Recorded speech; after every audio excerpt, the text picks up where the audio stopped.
कि अगर गुलामी से दूर होना है, समझे, अपने आप को आगे बढ़ाना है, तो हमने जो बताया है, रास्ता बताया, उसको आप चलिए। तो डॉक्टर भीमराव अम्बेडकर जी ने, समझे, कम से कम जितने भी धर्म हैं, सब धर्मों का अध्ययन किया।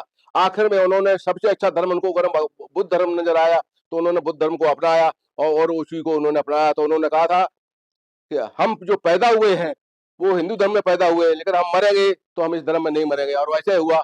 वो कहना समझिए हिंदू धर्म में पैदा हुए थे, जब वो उनका अंतिम हुआ था तो बौद्ध धर्म में हुआ था। सर ऐसे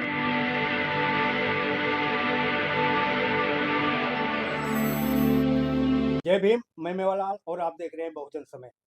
साथियों, आज बड़ी खुशी की बात है कि हमारे साथ जो बैठे हैं बीएल सागर सर हैं। ये पोस्ट ऑफिस से रिटायर हैं। आज मैं अचानक इनके घर पे आया तो एक चीज़ मुझे देख के बड़ा आश्चर्य हुआ कि बहुत से बड़े अधिकारी के पास जाता हूँ तो जो बाबा साहब और बुद्ध का फोटो होता है उसको कहीं कोने में कहीं दिखता है, घर में जहाँ बैठते हैं वहाँ पर नहीं दिखता है। लेकिन मुझे ये आश्चर्य हुआ कि ये इनका जो बाबा साहब का, मैंने इनसे पूछा कि आपको ये रोम में बाबा साहब बसे हैं, तो उन्होंने कहा नहीं नहीं, खून में बसे हुए हैं। तो मैं पहले इनका जो सजाया है तो मैं ये दिखा करके फिर इनसे बात करूंगा कि आखिर ये प्रेरणा कहाँ से इनको मिला। और बता रहे थे वैसे कैमरा बाहर तो कि हम जितने बुद्ध भगवान का, बाबा साहब का स्थान है, मैं सब घूम के आया हूँ। तो मैं कुछ बताइए, तो ये ग्रंथ है और दूसरी तरफ इनका देखना किस तरह से इन्होंने सजा रखा है। देख सकते हैं कि ये बाबा साहब, माता रमाबाई, मानव काशीराम, और ये आप देख सकते हैं ये ज्योतिबा फुले, कबीर साहब हैं। कबीर साहब। और इस तरह से यहाँ पर देख सकते हैं कि कितना शानदार सजा के इन्होंने रखा है। ये देख सकते हैं कि बुद्ध भगवान और बाबा साहब की तस्वीर आप ये कितना बढ़िया सजा कर रखा है कि हमारे लोग जो 21 जो बुद्ध और अंबेडकर को मानने वाले लोग हैं। आप बता रहे हो कि पंचशील पूरा झंडा लगा रखा हूँ, मैं क्यों दब के रहूं, क्यों छिप के रहूं। आप क्या जो आप अभिव्यक्ति और जो हमारे फंडामेंटल राइट है उसको आप उपयोग कर रहे हैं, तो गलत तो थोड़ी कर रहे हैं आप। ठीक है। तो मैं कह रहा हूँ कि आप जो आपको प्रेरणा मिली है कि आप ये जो बुद्ध भगवान की बात और बाबा साहब की बात आप अभी बता रहे थे कि आप कैलेंडर, आपके पिताजी मना कर दिया था कि कैलेंडर बाबा साहब का, आपके पिताजी मना कर दिया था कैलेंडर मत लगाइए क्योंकि ये घर पे हम लगाएंगे तो सब लोग आपका विरोध करेंगे, बाबा साहब का फोटो क्यों लगाए। वो थोड़ा हमें कहानी बताया हमें दर्शक को। ऐसा हुआ था कि जब मैं कक्षा 3 में कैमरा में देखिए। कक्षा 3 में कि अगर गुलामी से दूर होना है, समझे, अपने आप को आगे बढ़ाना है, तो हमने जो बताया है, रास्ता बताया, उसको आप चलिए। तो डॉक्टर भीमराव अम्बेडकर जी ने, समझे, कम से कम जितने भी धर्म हैं, सब धर्मों का अध्ययन किया। आखिर में उन्होंने सबसे अच्छा धर्म उनको अगर बुद्ध धर्म नजर आया, तो उन्होंने बुद्ध धर्म को अपनाया और उसी को उन्होंने अपनाया। तो उन्होंने कहा था कि हम जो पैदा हुए हैं वो हिंदू धर्म में पैदा हुए हैं, लेकिन हम मरेंगे तो हम इस धर्म में नहीं मरेंगे। और वैसे हुआ। वो कहना समझिए हिंदू धर्म में पैदा हुए थे, जब वो उनका अंतिम हुआ था तो बौद्ध धर्म में हुआ था। सर ऐसे मैं पढ़ रहा था, डिस्ट्रिक्ट मैनपुरी की बात है ये। तो दिवाली का त्योहार था, तो मैंने अपने जो पिताजी है, मैं उनको बाबू बोलता हूँ, तो मैंने उनको कहा कि भाई मुझे एक कैलेंडर ले दो। और वो कैलेंडर था बाबा साहब का, बाजार में बिक रहा था। तो मैंने कहा ले चलो घर में लगाएंगे। तो उन्होंने मेरे को खरीदने से मना कर दिया। तो मैंने उनको कुछ नहीं बोला। जब मैं घर पहुंच गया तब मैंने उनसे पूछा, तब वो बोले कि बेटा ये कैलेंडर हम घर में नहीं लगा सकते, क्योंकि यहाँ ऐसा अच्छा माहौल नहीं है। लोग घर में आते जाते हैं, देखेंगे तो मतलब हमारे को तंग करेंगे, परेशान करेंगे, उस कैलेंडर को फाड़ फेंकेंगे। तो ये बात आप अपने घर के लिए बता रहे थे, अपने घर में लगाने के लिए मना कर रहे थे, अपने घर में नहीं लगाना है। अपने घर के लिए, अच्छा। अपने घर में लगाने के लिए जो है ना, अलाउ नहीं था। यहाँ तक तो आप तो कहोगे मतलब यहाँ अंदर जैसे अब हम बैठे हैं ना, अगर दूसरा आ जाए हाँ तो आप इस पे बैठ नहीं सकते, ऐसा माहौल था। हाँ यहाँ इस पे बैठ नहीं सकते, आपको खड़ा होना पड़ेगा, वो बैठेंगे, आप खड़े रहोगे। हाँ हाँ मतलब हमारा घर है ना, हम हाँ अपने घर में इस स्टूल कुर्सी पे हम बैठ नहीं सकते, हम्म, चारपाई पे हम बैठ नहीं सकते, हम्म, हमें उठ के खड़ा होना होगा, वो बैठेंगे, हम खड़े खड़े उनका स्वागत करेंगे। हम्म, ऐसा माहौल बना हुआ था। हाँ, उस माहौल से मैं निकला हूँ, तो नहीं लगाया। जब मैं बड़ा हुआ, हाँ, जब मैं 9वीं 10वीं क्लास में पहुंचा, हाँ, तब मुझे थोड़ा सा समझ में आया हम्म। कि मतलब समाज क्या होता है, परिवार क्या सर होता ये है। कैमरा में देखिए सर, हाँ। तो तब जा करके मैंने थोड़ा थोड़ा विरोध करना शुरू किया, और इतना विरोध किया कि हम उनके माहौल से अलग होने लगे, और यहाँ तक अलग हुए कि एक समय ऐसा आया कि जब सर रोकूंगा सर, आप विरोध कर रहे थे कि आप अपने जो आप अधिकार है उसको प्रयोग कर रहे थे, विरोध थोड़ी कर रहे थे आप।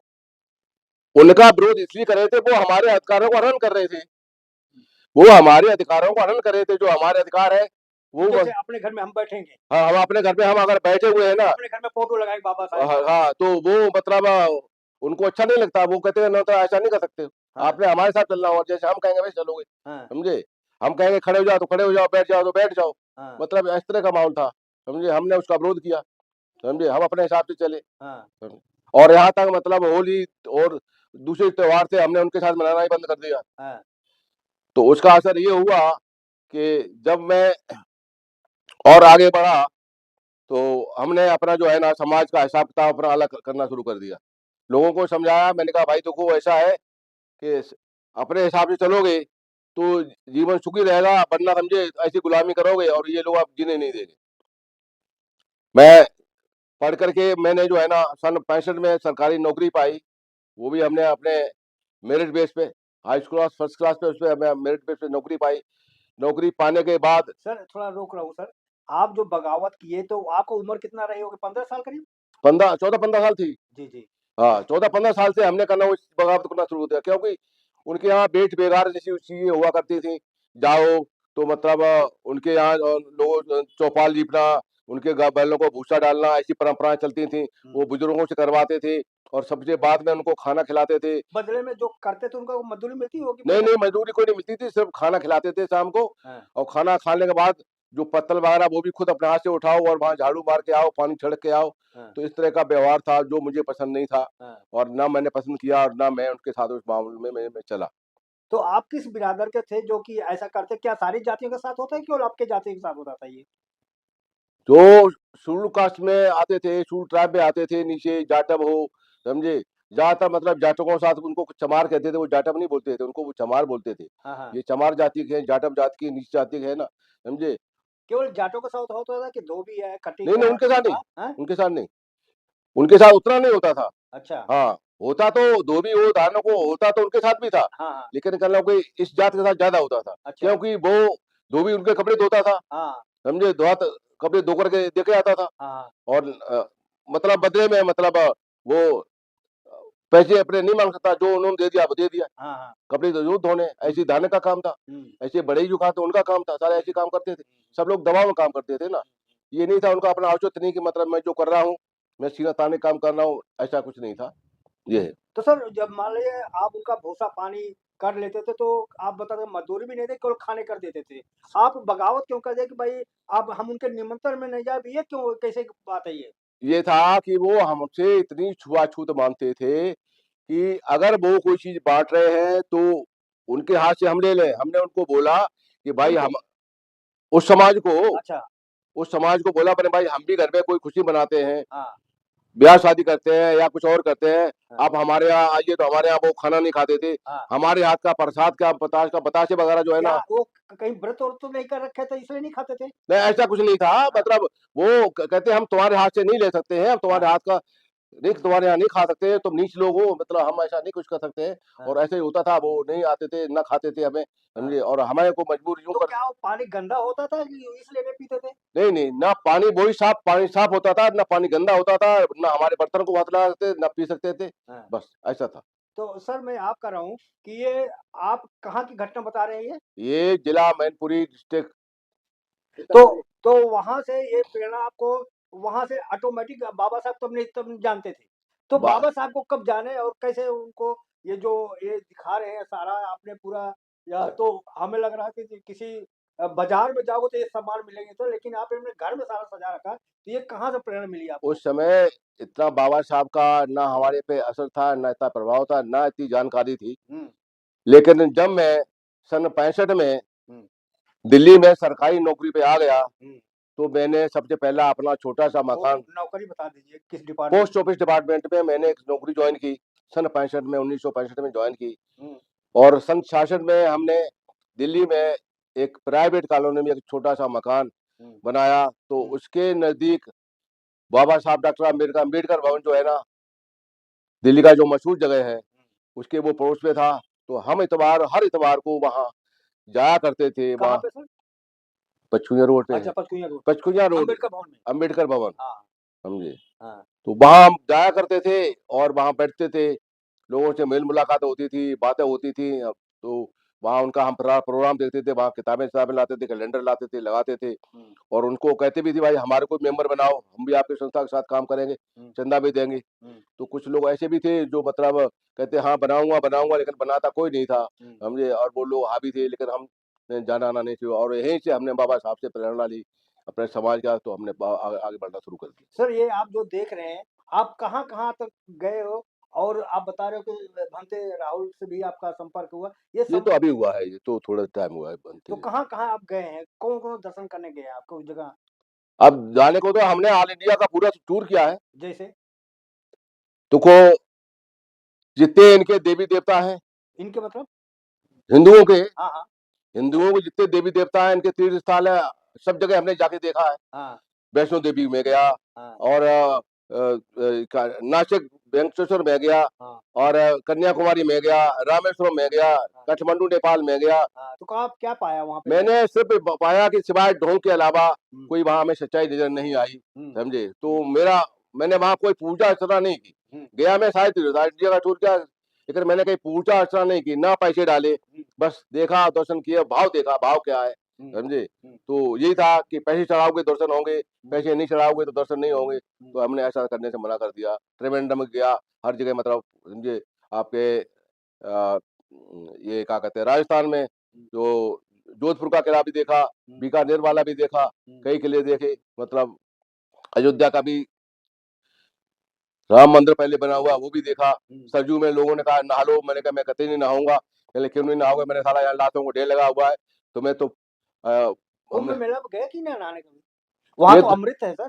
अरे काय का अमृत है, अमृत तो ये है पानी, ये इससे ज्यादा अमृत कुछ नहीं है। अरे वहाँ तो नहाने से ना। सिवाय नरक के अलावा कुछ नहीं। अमृत है तुम्हारा कर्म, आप जो कर्म करेंगे वो अमृत है। जो आप अच्छे कर्म करेंगे, किसी के काम आएंगे, वो आपका अमृत है। उससे बड़ा अमृत दुनिया में आप कोई भी नहीं है। आप इतिहास नहीं पढ़े हो। वहाँ पे कि जो अमृत का घड़ा निकला था मंथन में, तो वहाँ 4 जगह बूंदे टपका था, तो जो वहाँ पे प्रयागराज में बूंद टपक गया था। ऐसा ना कोई निकला है, ना ऐसा कोई मंथन हुआ है। ये सारी मनगढ़ंत बातें हैं, रखी गई हैं, समझे। हमने तो आज तक कहीं ऐसा देखा नहीं है। हमारा तो मन ये कहता है कि अगर मन से तुम धन से, प्यार से, ढंग से काम करोगे, तो आपको फलीभूत होगा, वरना हम तक किसी नहीं होगे। सर जी, आप लोग 2 अक्षर पढ़ लिए, परदेश में नौकरी पा गए, तो जो दादा बाबा परबाजा करते आ रहे थे, उसको आपने उस परंपरा को खत्म कर रहे हो। ऐसी कोई परंपरा नहीं थी, परंपरा बनाई गई थी। जिस परंपरा को मैं पसंद नहीं करता था, जिस परंपरा में मैं जी नहीं सकता, जिसमें हम खुश नहीं हो सकते, वो किस तरह की परंपरा होती है? परंपरा वो होती है जिसमें आदमी आदमी को एक समान समझे, जिसमें आदमी को मतलब एक बड़ा आदमी छोटे आदमी को जानवर की तरह समझता था, अच्छा व्यवहार नहीं करता था। वो कौन सी परंपरा है तो ऐसा कुछ भी? आपके दादा बाबा परबाजा ये गलत काम कर रहे थे यो? दबे हुए थे, उससे मतलब उनको समझ नहीं थी, मतलब कि हमने करना क्या है, आगे बढ़ना कैसा है, उनको इतनी समझ नहीं थी। जब हमें समझ में आई तो हमने करना रास्ता बदल दिया और अपने रास्ते पे हमने चला तो दो। बाबा साहब बुद्ध से क्या आपको सीख मिली? इससे क्या होगा आपको? कमाल, हमारे अपने समाज को बढ़ाने के लिए, हमें नीचे से जमीन से ऊपर को उठा करके बैठाने के लिए, चलने के लिए, पढ़ने के लिए, रास्ता बताने वाले हमारे एक ही दो मसीहा हैं, जिनको हम बाबा साहब अम्बेडकर कहते हैं, जिनको मैं नहीं मानता हूँ, पूरी दुनिया मानती है। कि समझे, ऐसा अगर कोई होता हमारे देश में पैदा होगा तो हो गया होता, तो हम उसको करो कि आसमान तक करो ऊंचा उठा के ले जाते, समझे। उन्होंने तो हमें सिखाया हम जीना कैसे, बैठना कैसे, और शिक्षा उनका महत्वपूर्ण है। शिक्षा अगर हम ग्रहण की नहीं होती तो हमें कुछ पता नहीं होता दुनियादारी में हो क्या रहा है। शिक्षा आपने उन्हीं से ग्रहण की। सर, आप जितने महापुरुष पहले जैसे देवी देवता हनुमान शंकर इनको अगर नहीं मानोगे तो नरक में जाओगे आप लोग। ऐसा कुछ नहीं है। जो आप कर्म करेंगे, गलत कर्म करेंगे तो हम नरक में जाएंगे। ना कहीं नरक है ना कहीं स्वर्ग है, हाँ। समझे। जीवन में सिर्फ आपका कर्म ही सबसे महत्व है, उसको कोई समझे ना परखता है ना जानता है। कर्म से बढ़ के दुनिया में कोई चीज नहीं। सब नंबर एक पे है कर्म। हाँ। कर्म करोगे तो आप अच्छा होगे, अच्छे पाओगे, अच्छे रहोगे। सर जी, मैं आपसे एक चीज और समझना चाह रहा हूँ। ये जो आपके पास हिम्मत आई है, पैसे से आई है कि बुद्धि से आई? आप पैसा कमाने लगे तो आपको इतना ताकत है कि बुद्धि बुद्धि से आई? ये जो आदमी गरीब है उसके ताकत आ जाएगा ये सर? पैसा होता तो हम महल बना लेते। ऐसा कुछ नहीं है। मैं तो छोटे छोटे मकानों के, कमरे के मकानों में रहा हूँ, जिसमें चार चार पांच पांच 10 10 लोग सोते थे। ऐसा कुछ नहीं था। दिमाग में बुद्धि आई, पढ़ी लिखी बुद्धि। डर कैसे खत्म हुआ है आपका? जब मैंने जाना कि मतलब आपका मतलब मसीहा कोई है, वो कहता है कि पढ़ोगे तो आगे बढ़ोगे, हाँ। तो मैंने पढ़ा।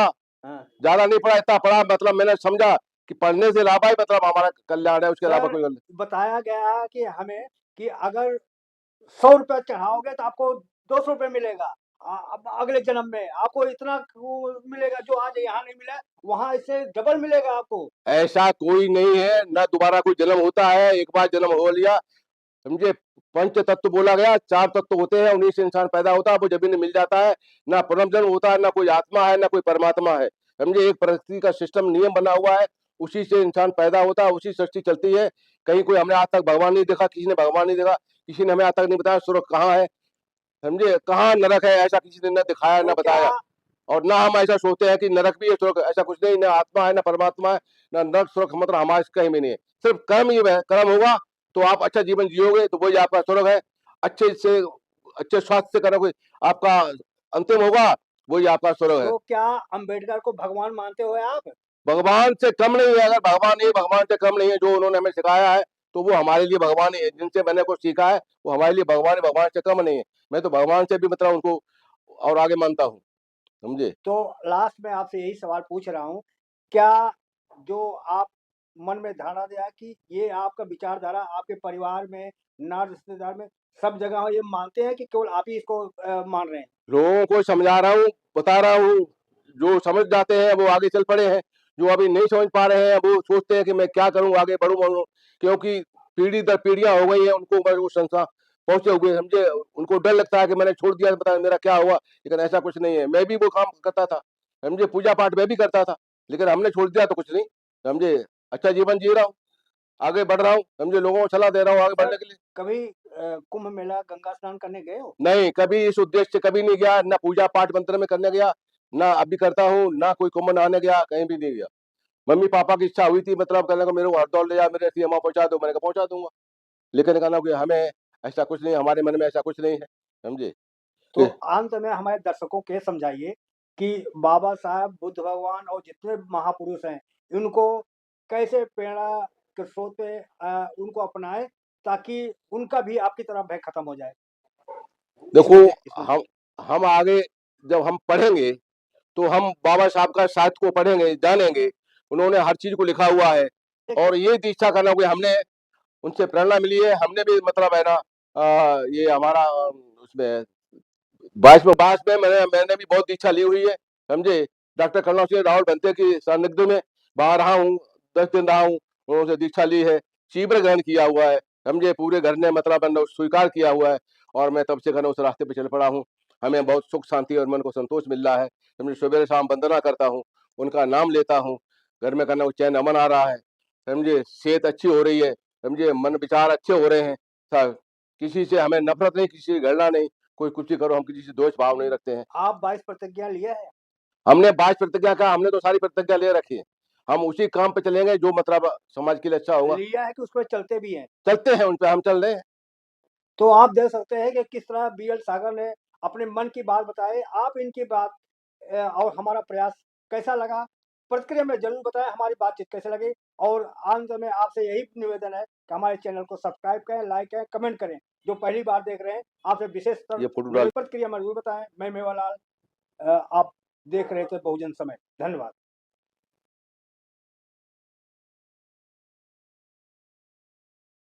अगर आपको लगता है कि हमारा काम बहुजन समाज के लिए महत्वपूर्ण है, तो आप हमें आर्थिक सहयोग के लिए सीन दिखाए गए QR कोड स्कैन और फोन पे और गूगल पे और UPI और बैंक अकाउंट में कर सकते हैं। फोन पे, गूगल पे 9250529129, UPI 9250529129@YBL। Bank account state bank of India AC 1042994628, IFSC code SBIN 00066563। आपका छोटा से छोटा सहयोग समाज और हमें और मजबूत करेगा, जिससे हमें बहुजन पत्रकारिता में और निष्पक्ष बनाने में मजबूत करेगा। जय भीम, जय भारत।